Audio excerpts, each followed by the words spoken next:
Hello everyone, welcome to Vikas analysis. और आज हम बाल विकास में शैशवा अवस्था से जुड़े हुए महत्वपूर्ण एमसीक्यूज देखेंगे जो कि आपके आने वाले टीचिंग एग्जाम के लिए बहुत ही इम्पोर्टेंट है। तो दोस्तों, अगर आप हमारे चैनल पर पहली बार आए होंगे तो प्लीज़ हमारे चैनल को एक लाइक और सब्सक्राइब सपोर्ट जरूर से करिएगा। चलिए इन प्रश्न को सॉल्व करते हैं। पहला प्रश्न है आपका यहाँ पे, जन्म से लेकर 6 वर्ष की आयु होती है ना, जन्म से लेकर के 6 वर्ष तक की आयु होती है, उसे हम क्या कहते हैं? उसे हम शैशवा अवस्था के नाम से जानते हैं। अगला प्रश्न है आपका, समाजीकरण प्रक्रिया कहाँ से प्रारंभ होने की अवस्था है ना, जो समाजीकरण की प्रक्रिया है उसके प्रारंभ होने की अवस्था कौन सी होती है? तो याद रखिएगा, समाजीकरण की जो प्रक्रिया है वह शैशवा अवस्था से ही शुरू हो जाती है। अगला प्रश्न है आपका यहाँ पे, एक नवजात शिशु का कद यानी ऊंचाई होती है ना, एक नवजात शिशु जो होता है उसकी ऊंचाई कितनी होती है? तो याद रखिएगा, एक नवजात शिशु की जो कद यानी ऊंचाई होती है लगभग 20 इंच के आसपास होती है। अगला प्रश्न देखते हैं, एक नवजात शिशु का भार होता है ना, जो एक नवजात शिशु है उसका भार कितना होता है ना, ये सभी एग्जाम में पूछे जाते हैं, तो इन प्रश्नों को आप ध्यान से सुनिएगा, है ना, क्योंकि वन लाइनर प्रश्न है, सीधे आपको याद होते जाएंगे। तो एक नवजात शिशु का जो वजन होता है वो लगभग 6 से 8 पाउंड या फिर 3 केजी के अप्रॉक्स में होता है ना। तो एक नवजात शिशु का वजन कितना है पाउंड में अगर पूछा जाए तो याद रखिएगा 6 से 8 पाउंड या फिर लगभग 3 किलो के आसपास होता है।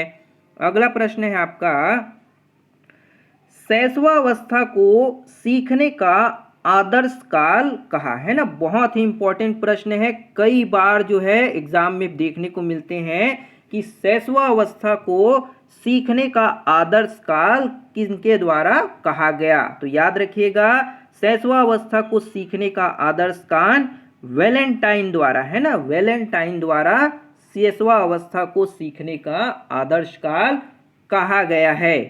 अगला प्रश्न देखते हैं। अगला प्रश्न है आपका, सबसे तेज, है ना, सबसे तेज शारीरिक विकास होता है, सबसे तेज जो है शारीरिक विकास किस अवस्था में होता है? तो इसका आंसर क्या होगा?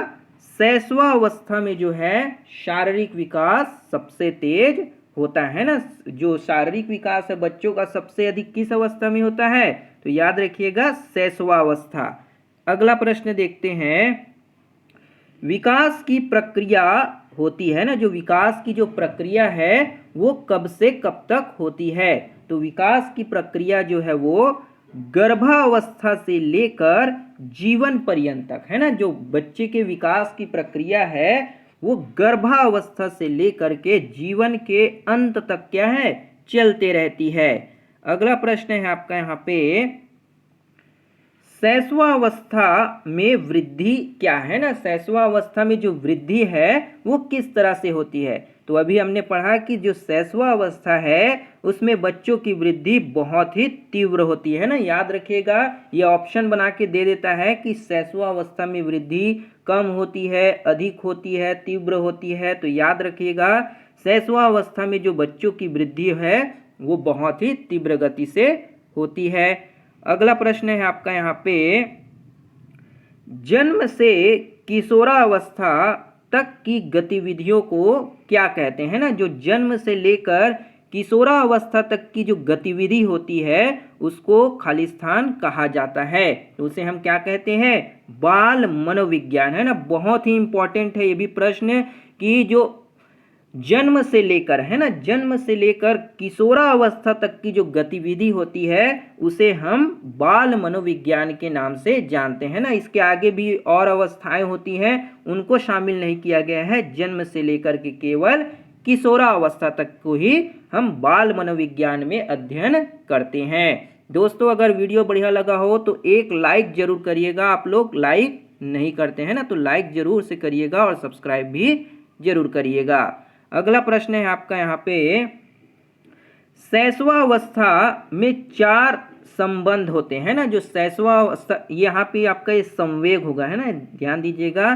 शैशवावस्था में जो है 4 तरह के संवेग होते हैं ना, वो कौन कौन से हैं तो ध्यान दीजिएगा। आपका यहाँ पे भय, क्रोध, प्रेम और पीड़ा, ये 4 जो आपके संवेग होते हैं वो शैशवावस्था में होते हैं, यानी कि जो शैशवावस्था है उनमें देखने को मिलते हैं। कौन कौन से हो जाएंगे? भय, क्रोध, प्रेम और पीड़ा। अगला प्रश्न देखते हैं। अगला प्रश्न है आपका यहाँ पे, शैशवावस्था द्वारा जीवन का पूरा क्रम, है ना, जो शैशवावस्था है उसमें जीवन का पूरा क्रम निश्चित होता है, यह किसने कहा? तो शैशवावस्था में जो जीवन का पूरा क्रम है वह निश्चित होता है, किसके द्वारा कहा गया है? एडलर के द्वारा, है ना। ध्यान दीजिएगा, ये जो वैज्ञानिक है, मनोवैज्ञानिक, जो शैशवावस्था द्वारा जीवन का पूरा क्रम निश्चित होता है, एडलर के द्वारा कहा गया है। अगला प्रश्न है आपका यहाँ पे, शैशवावस्था को बालक का कहा जाता है ना। जो शैशवावस्था है उसे हम बालक का क्या कहते हैं? तो उसे हम क्या कहते हैं? निर्माण काल कहते हैं ना। शैशवावस्था को बालक का निर्माण काल कहा जाता है। अगला प्रश्न है आपका यहाँ पे, दूध के दांत होते हैं ना, जो दूध के दांत हैं उनकी संख्या कितनी होती है, यहाँ पे पूछा जा रहा है। तो दूध के दांत जो है वो कितनी होती संख्या में? 20 होते हैं ना। तो याद रखिएगा, ये भी प्रश्न एग्जाम में पूछ लिए जाते हैं। अगला प्रश्न है आपका यहाँ पे, नवजात शिशु में हड्डियों की संख्या लगभग होती है ना। जो एक नवजात शिशु है उसमें हड्डियों की संख्या लगभग कितनी होती है? तो ध्यान दीजिएगा, एक नवजात शिशु में हड्डियों की संख्या जो है लगभग 270 होती है ना। कई कई जगह जो है आपको 300 भी देखने को मिलेंगी। तो आप यहाँ पे ध्यान दीजिएगा कि एक नवजात शिशु में लगभग जो है 270 हड्डियां होती है।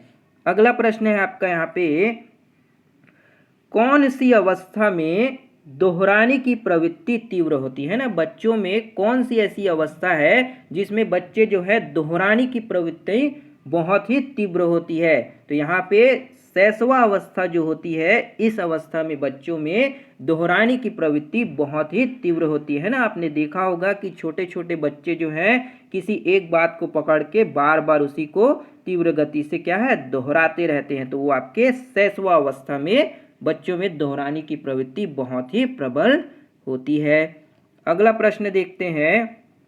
अगला प्रश्न है आपका यहाँ पे, जन्म के समय शिशु की औसत लंबाई होती है ना। जो जन्म के समय शिशु की औसत लंबाई कितनी होती है? तो जन्म के समय एक शिशु की औसत लंबाई कितनी होती है?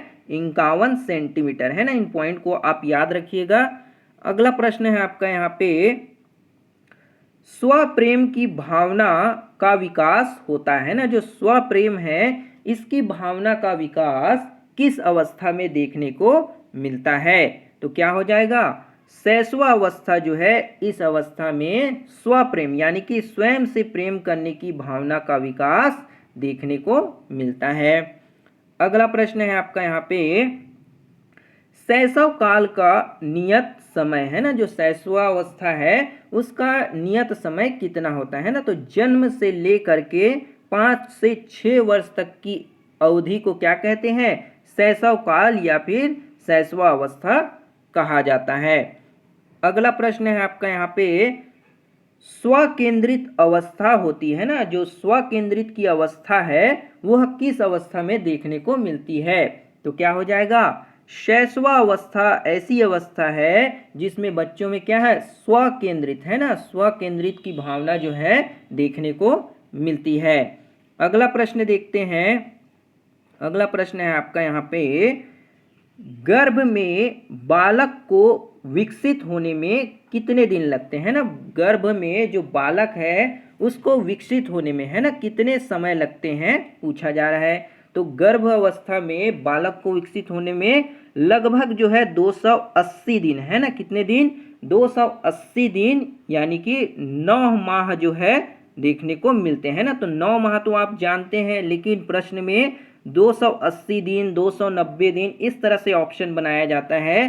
तो ध्यान दीजिएगा कि गर्भ में जो बालक है उसको विकसित होने में लगभग जो है 280 दिन का समय लगता है। अगला प्रश्न है आपका यहाँ पे, जन्म के समय शिशु के मस्तिष्क का भार होता है ना। जो जन्म के समय जो शिशु है उसके मस्तिष्क का वजन कितना होता है।